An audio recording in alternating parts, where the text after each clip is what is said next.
بسم اللہ الرحمن الرحیم۔ ارسم ایجوکیشن سینٹر کے ناظرین السلام علیکم ورحمۃ اللہ وبرکاتہ۔ ارسم ایجوکیشن سینٹر کے یوٹیوب چینل پہ ایک بار پھر خوش آمدید۔ آج کی اس ویڈیو میں ہم ایک بار پھر آپ کے لیے لائے ہیں سب انسپیکٹر انٹرویو کا مکمل ایکسپیرینس۔ یہ لاہور ریجن میں انٹرویو ہوا تھا، تو جس بھائی نے یہ انٹرویو دیا انہوں نے ریکویسٹ کی ہے کہ ان کا نام وغیرہ ہڈن رکھا جائے، تو اس وجہ سے ہم ان کا نام شیئر نہیں کر سکتے۔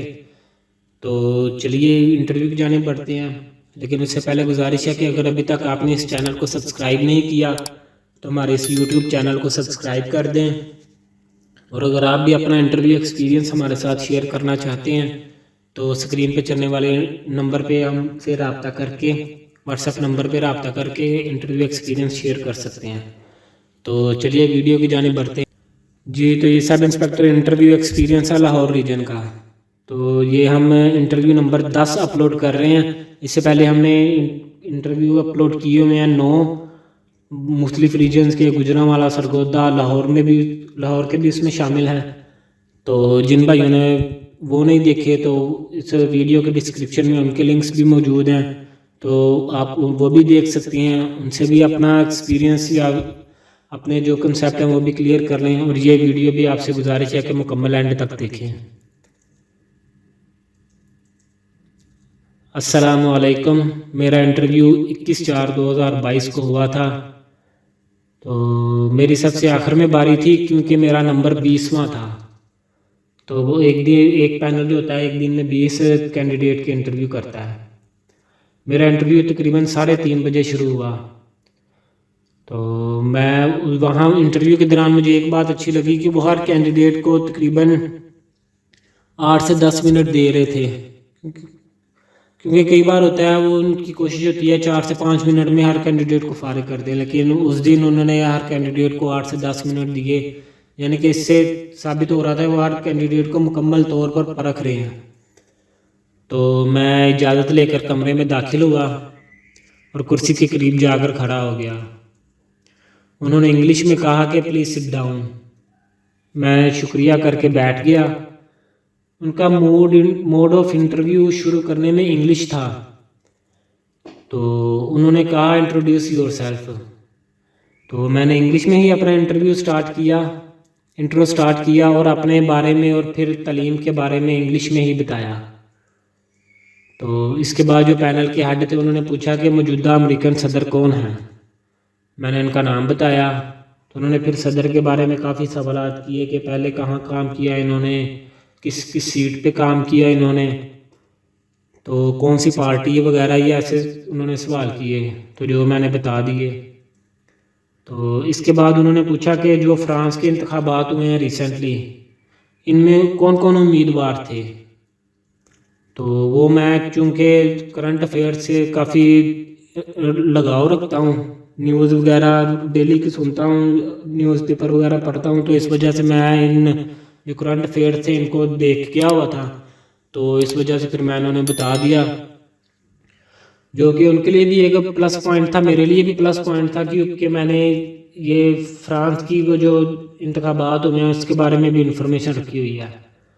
تو اس کے بعد انہوں نے کوئی GDP کے متعلق سوال کیا، لیکن وہ کافی ڈیپلی تھا جس وجہ سے مجھے نہیں آتا تھا، تو اس کے ساتھ ہی وہ میرا سبجیکٹ ریلیٹیو بھی نہیں تھا کیونکہ وہ اکونومکس کا کویسچن تھا، تو میں نے سوری بول دیا۔ اس کے بعد انہوں نے پھر مجھے دوسرے نمبر کی طرف ریفر کر دیا۔ انہوں نے سب سے پہلے مجھ سے شاعری کے متعلق پوچھا، تو میں نے کہا سر میرا شاعری میں کافی لگاؤ ہے، تو جس کے بعد انہوں نے پھر ایک شعر آدھا پڑھا، یعنی کہ ایک مصرع پڑھا اس کا، تو انہوں نے کہا کہ اس کو مکمل کرو، تو وہ مجھے نہیں تھا آتا شعر۔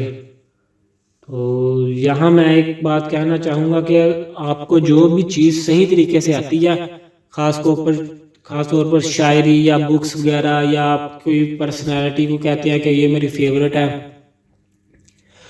تو پھر ان کو وہاں ظاہر کریں ان پینل کے سامنے، لیکن اگر آپ کو ان پر کمانڈ نہیں تو پھر پینل کے سامنے ان کا ذکر نہ کریں، ایسا کرنے سے مشکل پیدا ہو سکتی ہے۔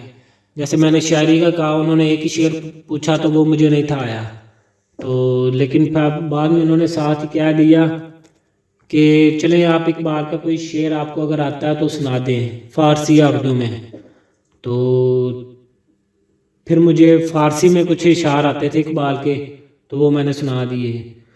تو اس طرح پھر مجھے تھوڑا سا حوصلہ ہو گیا کہ چلیں میں نے فارسی میں کوئی شعر سنا دیے ہیں.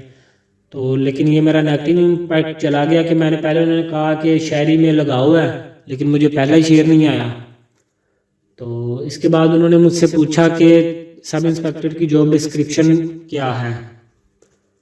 تو میں نے وہ 2-3 بیان کی. تو اس طرح انہوں نے مجھ سے 2-3 سوال کیے، یہ فارسی وغیرہ، یہ اشعار اور سب انسپیکٹر کی جاب وغیرہ جو میں نے انہیں بتائے. تو اس کے بعد وہاں ایک ایس پی صاحب بیٹھے تھے، انہوں نے مجھ سے سوال کیے. سب سے پہلے پوچھا کہ فاٹا کو جانتے ہیں؟ میں نے کہا جی سر. تو انہوں نے کہا کہ فاٹا کی ایجنسیز کے نام بتائیں. تو مجھے 4 ایجنسیز کے نام آتے تھے، وہ میں نے بتائے، باقی مجھے اس وقت نہیں یاد آئے، جو کہ میں ذرا ادھر کنفیوز بھی ہو گیا جس وجہ سے. تو لیکن میں نے 4 بتا دیے تھے جس وجہ سے وہ کافی مطمئن نظر آئے. تو اس کے بعد انہوں نے مجھ سے سچویشن بیس سوال کیا کہ اگر آپ کو کوئی مجمع ٹیکل کرنا ہو تو کیسے کریں گے. تو میں نے بتایا کہ سب سے پہلے میں مجمع کی اسیسمنٹ نکالوں گا کہ مجمع کس نوعیت کا ہے. اس کے بعد مجمع کے بارے میں سینئر افسران کو مطلع کروں گا. تو اسیسمنٹ کے بعد اگر تو مجمع پرامن ہے تو پھر تو کوئی مسئلہ نہیں، کیونکہ پرامن احتجاج کرنا ہر شہری کا حق ہے. تو پھر میں مجمع کو صرف سیکیورٹی دوں گا اگر تو وہ پرامن رہتا ہے. تو اگر مجھے لگا کہ مجمع مشتعل ہو سکتا ہے، اس کے جو افراد ہیں وہ کوئی توڑ پھوڑ یا کوئی کرنے کا ارادہ رکھتے ہیں، تو پھر میں مجمع کے سرکردہ لیڈر کو ملوں گا اور انہیں قانون کے بارے میں آگاہ کروں گا کہ اگر آپ مشتعل ہوئے یا کسی سرکاری املاک کو نقصان پہنچانے کی کوشش کی تو پھر قانون حرکت میں آئے گا، تو قانون اس کی اجازت نہیں دے گا. اس کے ساتھ ہی میں پھر مجمع کے ساتھ جو بھی ان کے مسائل ہوئے، مذاکرات ہوئے، مطالبات ہوئے، میں پھر ان کے ساتھ مذاکرات کرنے کی کوشش کرتا رہوں گا. تو یہ کچھ پوائنٹ تھے جو اس وقت میرے ذہن میں آئے اور میں نے انہیں بتا دیے. تو اس کے بعد انہوں نے کہا کہ ٹھیک ہے آپ جا سکتے ہیں. تو پھر میں شکریہ ادا کیا سب کا اور باہر آ گیا. تو اس کے میں لاسٹ پہ پھر آپ کو بتانا چاہوں گا کہ اس میں یہ تھا کہ وہ پہلے آپ کو انگلش میں سٹارٹ کرتے ہیں. مثلاً آپ کو کہیں گے کہ please sit down, introduce your self, پہلے 2-3 سوال اور ڈسکشن انگلش میں سٹارٹ کرتے ہیں جس سے وہ آپ کا کانفیڈنس لیول چیک کرتے ہیں. تو اس کے بعد پھر وہ آہستہ آہستہ کچھ سوالوں کے بعد اردو میں آ جاتے ہیں، جس سے آپ بھی تھوڑا سا نا پہلے یعنی کہ انگلش میں سٹارٹ کرتے ہیں تو آپ بھی ذرا نروس ہوتے ہیں. تو اس لیے آپ نے یہ چیز آپ تھوڑی مینٹین کرنی ہے خود کی کہ اپنا کانفیڈنس لیول ہے وہ لوز نہیں ہونے دینا. تو بیسٹ آف لک سب بھائیوں کو. امید ہے آپ کو انٹرویو ایکسپیرینس ٹھیک لگا ہوگا. شکریہ. تو ناظرین، اگر آپ بھی اپنا انٹرویو ایکسپیرینس ہمارے ساتھ شیئر کرنا چاہتے ہیں تو اس نیچے دیے گئے واٹس ایپ نمبر پر رابطہ کر کے شیئر کر سکتے ہیں. شکریہ. اور آخر پہ بھی آپ سے گزارش ہے کہ اگر ابھی تک آپ نے اس چینل کو سبسکرائب نہیں کیا تو ہمارے اس یوٹیوب چینل کو سبسکرائب کر دیں تاکہ فیوچر میں بھی ہماری طرف سے اپلوڈ ہونے والی ویڈیوز کے نوٹیفیکیشنز آپ کو بر وقت مل سکیں. شکریہ.